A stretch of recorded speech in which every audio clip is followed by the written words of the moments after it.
Halo, selamat pagi teman-teman. Saya Angelina Eka Putri dari Prodi S1 Administrasi Kesehatan semester 6. Di sini saya akan menjelaskan tentang penerapan pasien safety serta kelebihan dan kekurangan pasien safety itu sendiri di Puskesmas. Terdapat 6 sasaran yang saya berikan. Yang pertama itu, sasaran pertama itu identifikasi pasien dengan benar. Untuk penerapannya menggunakan gelang identitas pasien dengan nama dan tanggal lahir. Untuk laki-laki itu biasanya berwarna biru dan untuk wanita itu biasanya berwarna pink. Yang kedua, verifikasi ulang identitas sebelum tindakan medis dilakukan. Contohnya pada saat imunisasi, pemeriksaan poliklinik, atau pada saat pengambilan obat. Biasanya nanti akan ditanyakan oleh petugas atau tenaga kesehatan terkait nama dan tanggal lahir serta alamat dari pasien. Yang ketiga, mencegah tertukarnya terutama pada pasien anak atau lansia yang sering datang bersama dengan orang tua atau wali. Untuk kelebihannya sendiri dari sasaran pertama itu, yang pertama, untuk mengurangi resiko tertukarnya pasien, terutama pada saat tindakan medis atau pada pemberian obat. Yang kedua, mudah diterapkannya dengan gelang identitas atau verifikasi verbal. Nah, pada saat verifikasi verbal ini biasanya juga akan ditanyakan kembali terkait nama, tanggal lahir, serta alamat pasien. Untuk kekurangan pada sasaran pertama itu, yang pertama bisa fatal jika gelang identitas itu rusak atau hilang. Yang kedua, petugas itu terkadang lupa melakukan verifikasi identitas karena terburu-buru oleh pasien yang jumlahnya sangat banyak dan tidak dilakukan verifikasi ulang. Yang ketiga, pasien atau lansia kadang sulit diajak untuk verifikasi verbal. Karena untuk anak sendiri mereka belum memahami nama atau tanggal lahir atau alamat mereka sendiri, kadang ada yang masih tidak tahu. Sementara untuk lansia kadang masih suka lupa jika tidak didampingi oleh orang tua atau walinya sendiri. Untuk sasaran yang kedua itu meningkatkan komunikasi efektif atau improve effective communication. Penerapan pertama itu sampaian informasi medis dengan bahasa yang jelas dan sederhana agar mudah dipahami oleh pasien. Yang kedua, jika menerima instruksi dari dokter atau tenaga medis lainnya melalui telepon, pastikan untuk mengulang informasi sekali lagi agar tidak terjadi kesalahan, terutama pada saat pemberian obat. Yang ketiga, pastikan pencatatan rekam medis dilakukan langsung setelah selesai tindakan. Untuk kelebihannya itu, dari sasaran kedua, mengurangi resiko kesalahan instruksi medis atau miscommunication.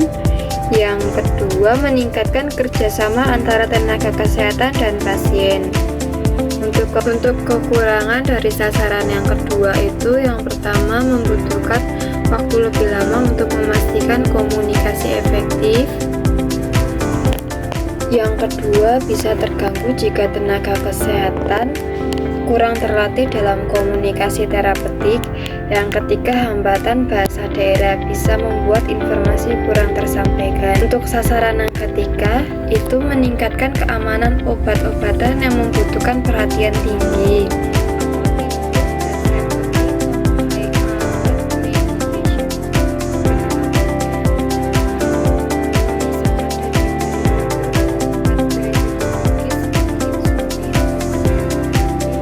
Yang kedua, lakukan double check oleh 2 tenaga kesehatan sebelum diberikan. Yang ketiga, edukasi pasien tentang dosis dan cara penggunaan beresiko tinggi. Kelebihan dari sasaran ketiga ini, yang pertama itu mencegah efek samping atau cedera serius akibat kesalahan obat. Yang kedua, membantu tenaga kesehatan lebih waspada terhadap obat yang berisiko tinggi. Yang ketiga, mengharuskan adanya double check untuk meningkatkan keamanan. Pada sasaran yang ketiga ini, kekurangannya yang pertama, pada proses double check bisa memakan waktu lama. Yang kedua, tidak semua puskesmas memiliki sistem penyimpanan obat berisiko tinggi yang memadai. Yang ketiga itu potensi kelalaian jika prosedur tidak konsisten dilakukan. Sasaran yang keempat itu pastikan lokasi operasi yang tepat, prosedur yang tepat, dan pasien yang tepat. Untuk tindakan kecil di puskesmas, misalnya pada penjahitan luka di IGD puskesmas, yang pertama itu penerapannya lokasi tindakan diberi tanda atau site marketing. Yang kedua, konfirmasi jenis tindakan pada pasien sebelum prosedur dilakukan. Yang ketiga, dokumentasikan persetujuan tindakan medis. Untuk kelebihan dari sasaran keempat itu, mencegah kesalahan lokasi tindakan atau prosedur. Yang kedua, meningkatkan disiplin tenaga medis dalam persiapan tindakan. Yang ketiga, memberikan rasa aman kepada pasien karena prosedur diverifikasi. Untuk kekurangan dari sasaran keempat, yang pertama, kekurangan relevan di puskesmas yang jarang dilakukan operasi besar, hanya tindakan kecil saja. Yang kedua, memerlukan waktu ekstra untuk verifikasi yang kadang dianggap tidak perlu oleh petugas kesehatan. Yang ketiga, bisa diabaikan jika budaya keselamatan pasien belum kuat. Pada sasaran kelima, itu mengurangi resiko infeksi terkait layanan kesehatan. Penerapannya, 1. Terapkan cuci tangan 6 langkah menurut WHO sebelum dan sesudah kontak dengan pasien. Gunakan sarung tangan atau masker saat melakukan tindakan prosedur invasif. Yang ketiga, pastikan alat medis steril dan disimpan dengan benar. Kelebihan dari sasaran kelima, yang pertama, menurunkan angka infeksi nosokomial di fasilitas kesehatan. Yang kedua, prosedur relatif sederhana, cuci tangan dan sterilisasi alat.